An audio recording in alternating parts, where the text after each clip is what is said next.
Hello friends, hello my young learners. Welcome you to the class of English, and today we are going to discuss a wonderful story by Ruskin Bond from your textbook Moments. And the name of the story is The Adventures of Toto. My dear friends, the moment you hear the word adventure, what comes to your mind? Definitely, you must be thinking about the words like risk, courage, endurance, determination, willpower, presence of mind. Yes, anyone who is adventurous will also have these qualities. Now, this humorous story, is about a very interesting character, that is Toto. And who is Toto? I think from the picture itself you have guessed that yes, it is about a monkey. Now, this story is written by author Ruskin Bond. My dear children, you all have heard his name. He is not new to us, but we should also know about his life. He was born on 19 May 1934 in Kasauli, a place in Himachal Pradesh. He is an eminent contemporary Indian writer of British descent. Yes, he is of British descent because his grandfather, who was a Britisher, he had migrated, or you can say he had come to India to serve under British rule. And after that, his father was born here and he was born in India. So you can say he's an Anglo-Indian. He studied in Bishop Cotton School in Shimla. He wrote his first short stories, Untouchable, at the age of 16. And his first novel, The Room on the Roof, very popular one. It's a semi-autobiographical story written at the age of 17. And for this novel, he got the prize, John Lewin Rice Prize in 1957. Ruskin Bond is considered to be an icon among Indian writers and children's authors and a top novelist. Yes, he prefers to write for children. He enjoys writing children's stories and stories, novels, poems and all. He has written more than 500 short stories, various essays and poems. He is best loved and most admired chronicler of contemporary India. And for this, he has been awarded with several prizes. In 1992, he was awarded with Sahitya Academy Award for his short story, Our Trees Still Grow in Dehra. In 1999, he got Padma Shri for his contribution to children's literature. In 2014, he got Padma Bhushan, and in 2017, he received Lifetime Achievement Award. My dear children, when you read his stories, you'll find that all his characters are mainly the people from his own life. You'll find an autobiographical touch in his writings, and his themes are always around the nature, animals, because he loved to spend time in nature. Now, my dear children, let us start the story without much time. Okay, so we have you ever heard of a baby monkey as a pet? You all have heard of pets like dogs, cats, squirrels, but have you ever heard anybody having a monkey as a pet? Very rare. So here we are going to read about a baby monkey, Toto, who was kept as a pet. Now we'll see how he became a pet and what happened. Now when you say monkey, the moment you listen to this word monkey or you think of this animal, definitely you start thinking it must be mischievous. Is it also so in this story? Let us see whether he was also mischievous or a very quiet and calm, docile kind of creature.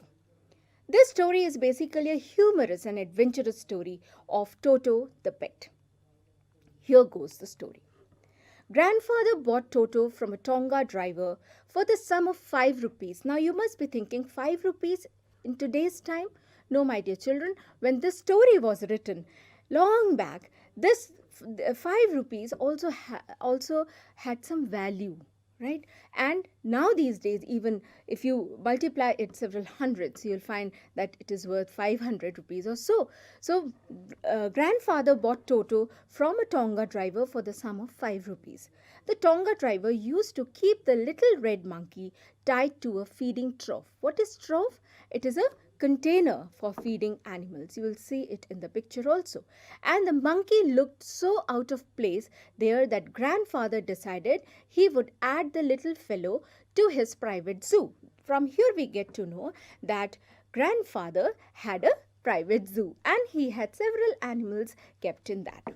He was an animal lover, and here we will see that he found this creature one day with this Tonga driver, and he didn't find it appropriate there, so he thought of bringing it and adding it to his private zoo. Now you'll see Tonga driver, how it looks like, and a feeding trough, and he is tied to that.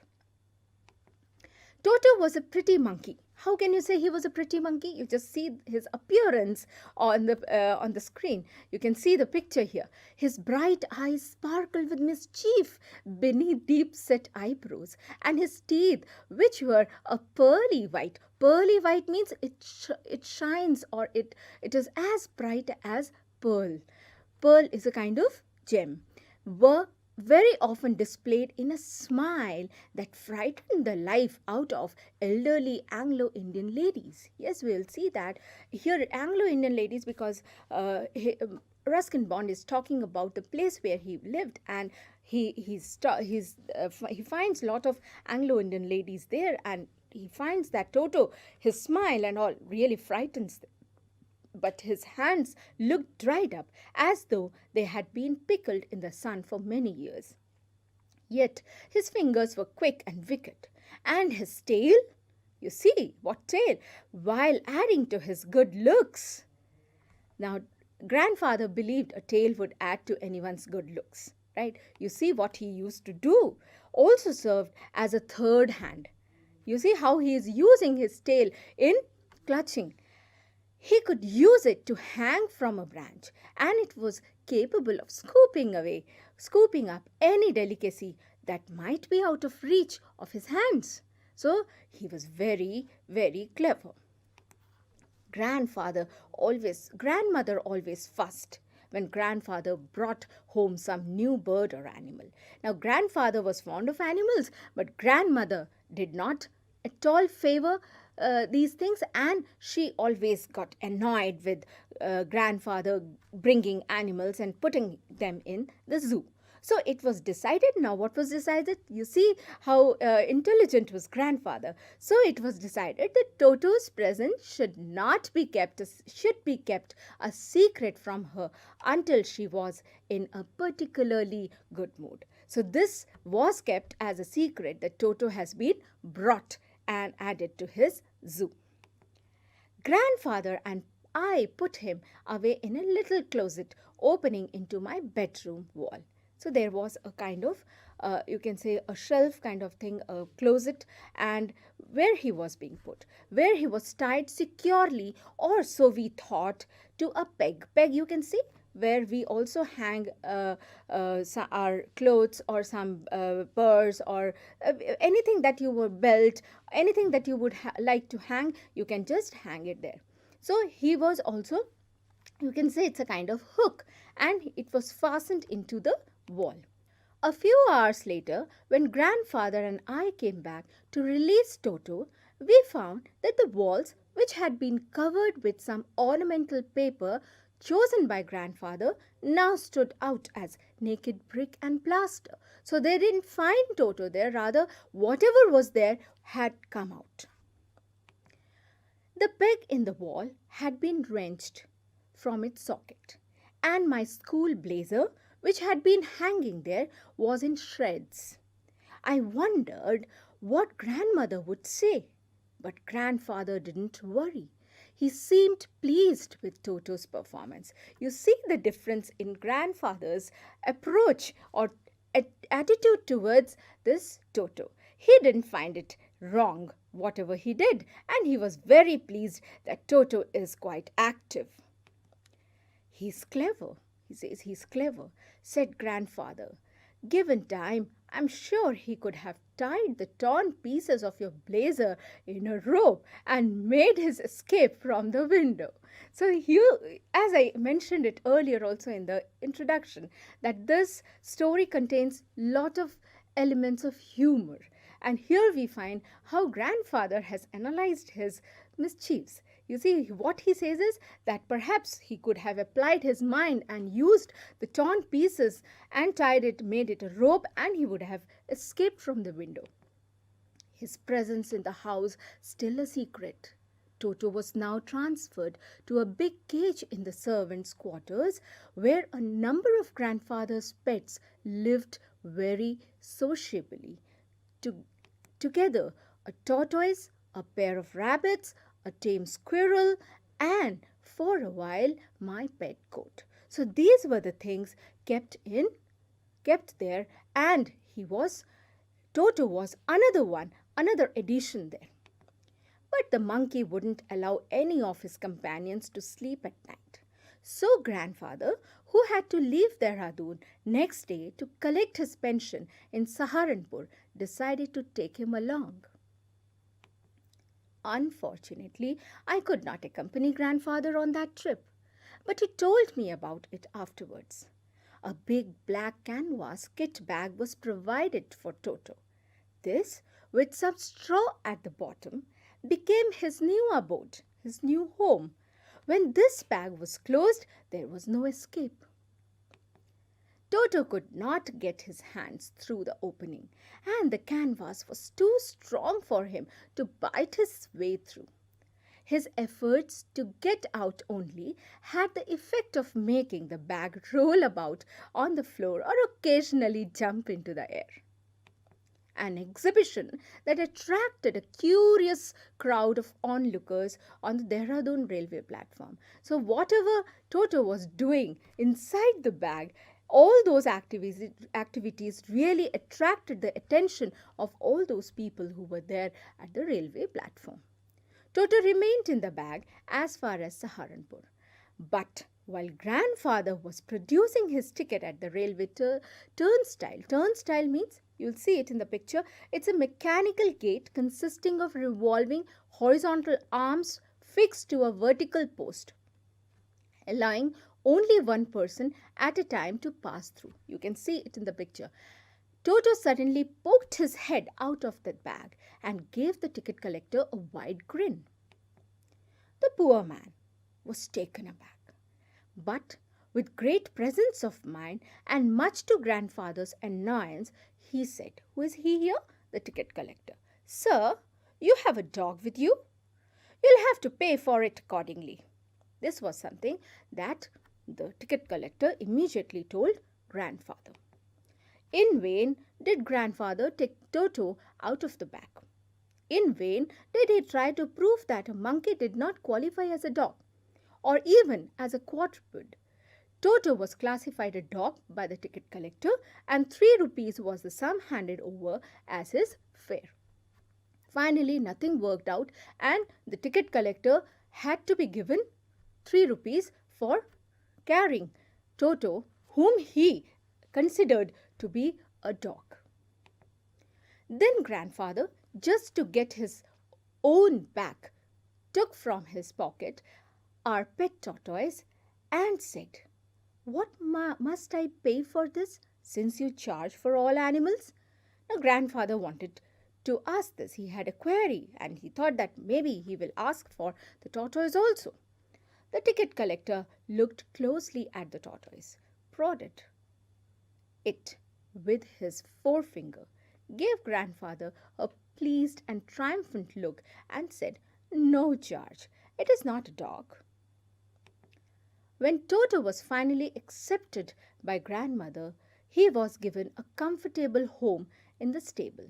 Now what happens is that he comes back and the scene changes. Here now we see that grandmother finally accepted Toto as their pet, as a member in their family. Now we have this Toto, who was finally accepted by grandmother, was given a comfortable home. And where was it? It was in a stable, where he had for a companion the family donkey. And what was the name of the donkey? Nana. On Toto's first night in the stable, grandfather paid him a visit to see if he was comfortable. To his surprise, he found Nana, without apparent cause, pulling at her halter and trying to keep her head as far as possible from a bundle of hay. That means grandfather found something is going on, right? Something was trying to pull at her rope or the strap. Grandfather gave Nana a slap across her haunches, and she jerked back, dragging Toto with her. He had fastened onto her long ears with his sharp little teeth. You can see it in the picture also, what Toto was doing, trying to trouble this horse, this donkey, right? And you can see that how he was trying to trouble him.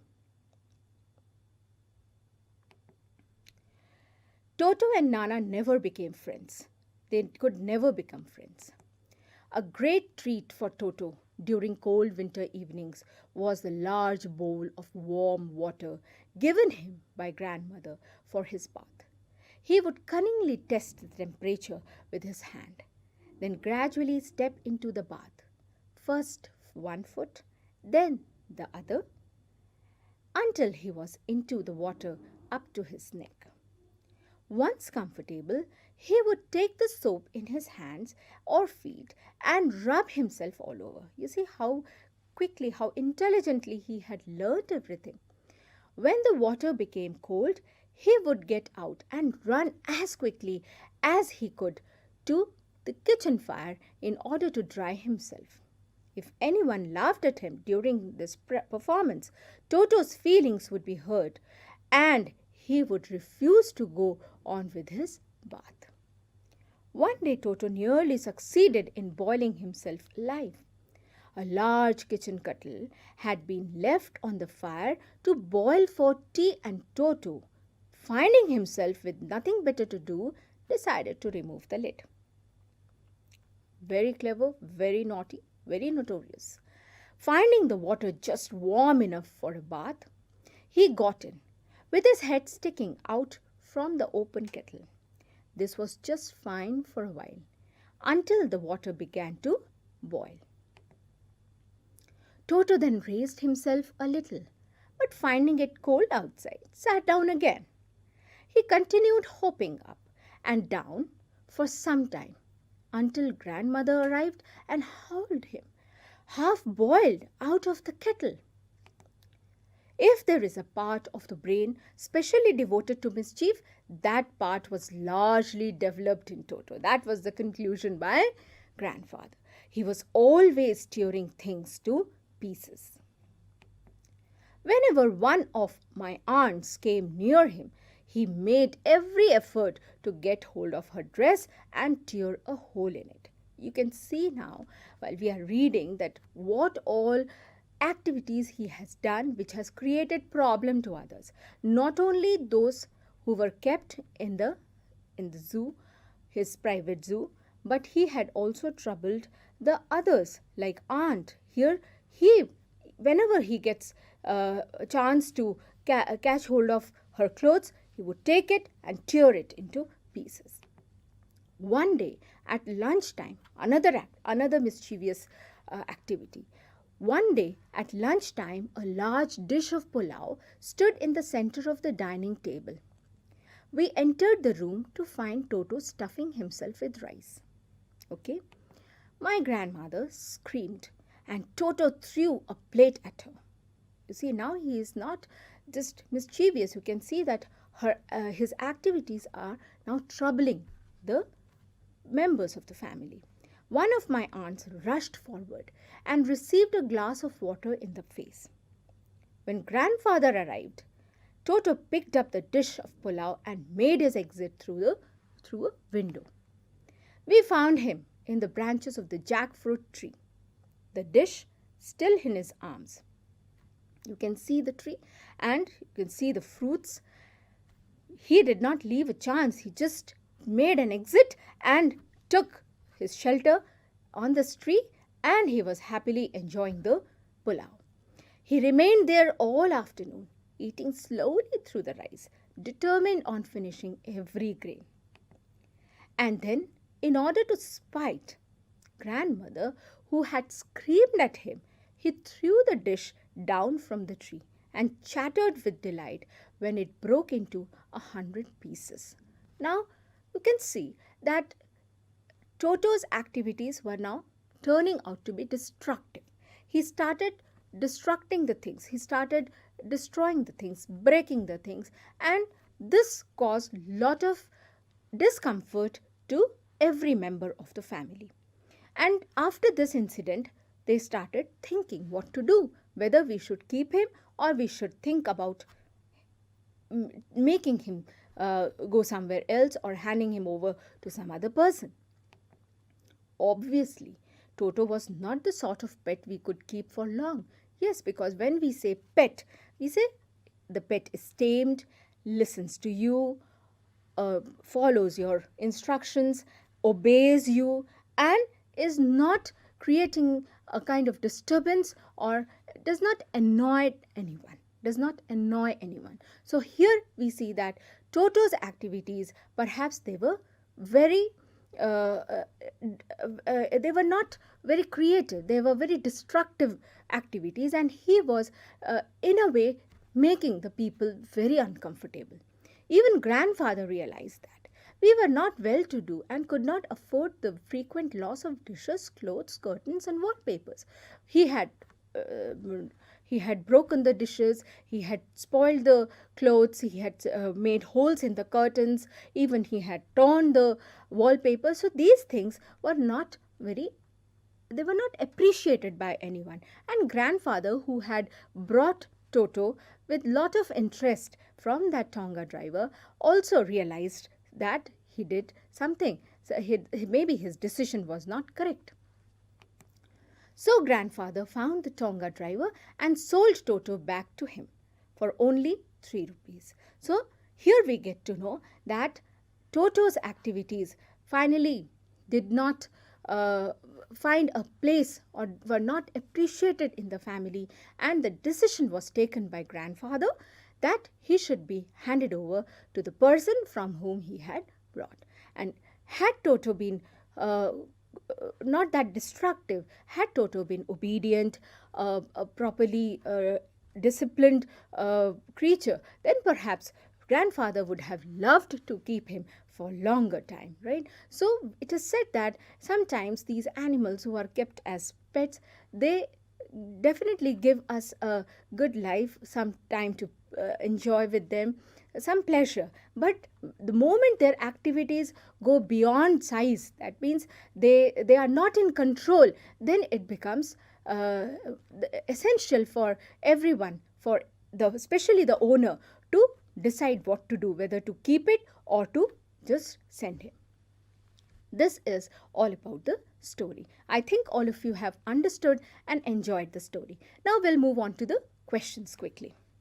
First question. These are all textual questions and these are long answer type questions. So please see the question and see what is to be written and how is it to be answered, because these are not short answer type questions. How does Toto come to grandfather's private zoo? There's a long reason for that.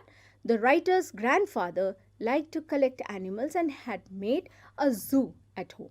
One day he saw a red-colored monkey tied to a trough with a Tonga driver. He liked the monkey and wanted to add it to his collection.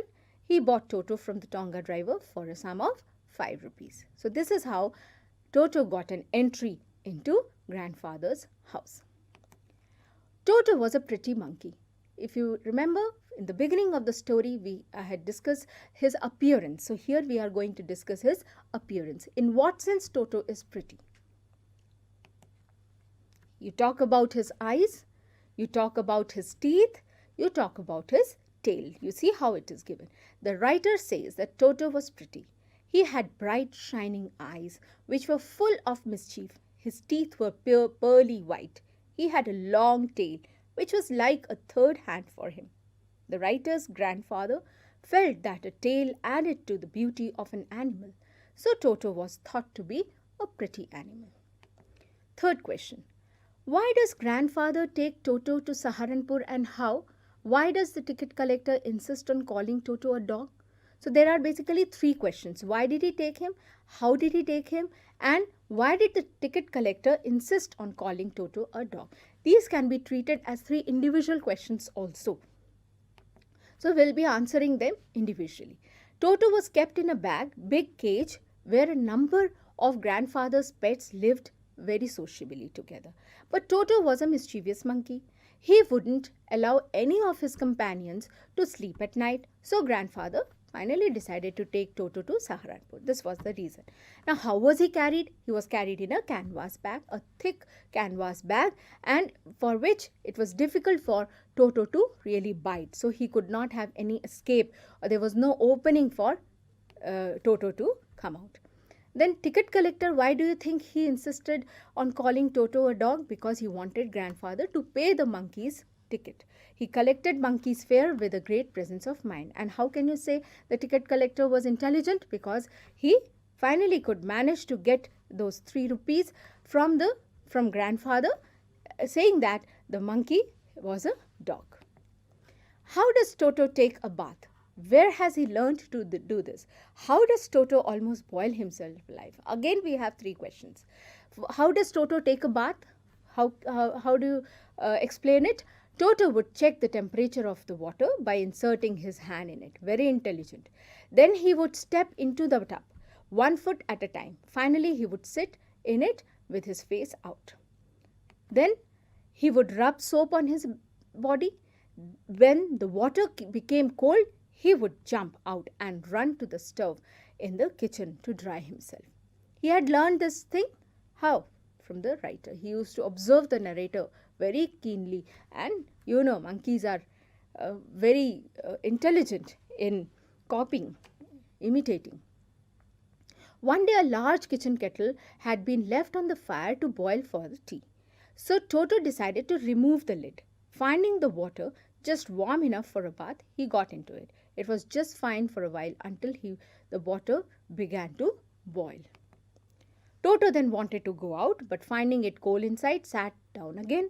He continued hopping up and down for some time until grandmother arrived and hauled him half-boiled out of the kettle. All these answers you'll find in the text itself. You don't have to think. Just read it properly. You will get quickly how to answer. Then next is, why does the author say Toto was not the sort of pet we could keep for long? Why does he say so? The author says that Toto was not the kind of pet that they could keep for long because he was extremely mischievous. He destroyed many things. He tore the wallpapers, clothes and curtains. He broke dishes too. The family could not afford frequent loss of these things, and so he decided to get rid of Toto. So this is how we have comprehended the whole story, and you get to know that keeping pets is a very good thing, but you have to tame them properly. You have to, and sometimes even taming is not possible. If we have pets like Toto, it is difficult for us to tame them. So we have to think before we keep a pet, whether it can be tamed, whether it can be made disciplined or not. Otherwise, they are going to invite problems for us rather than bringing pleasure and joy for us, right? So with this, we come to the end of the story. I hope all of you have enjoyed this journey with Toto, the story of Toto. Thank you. Have a good day.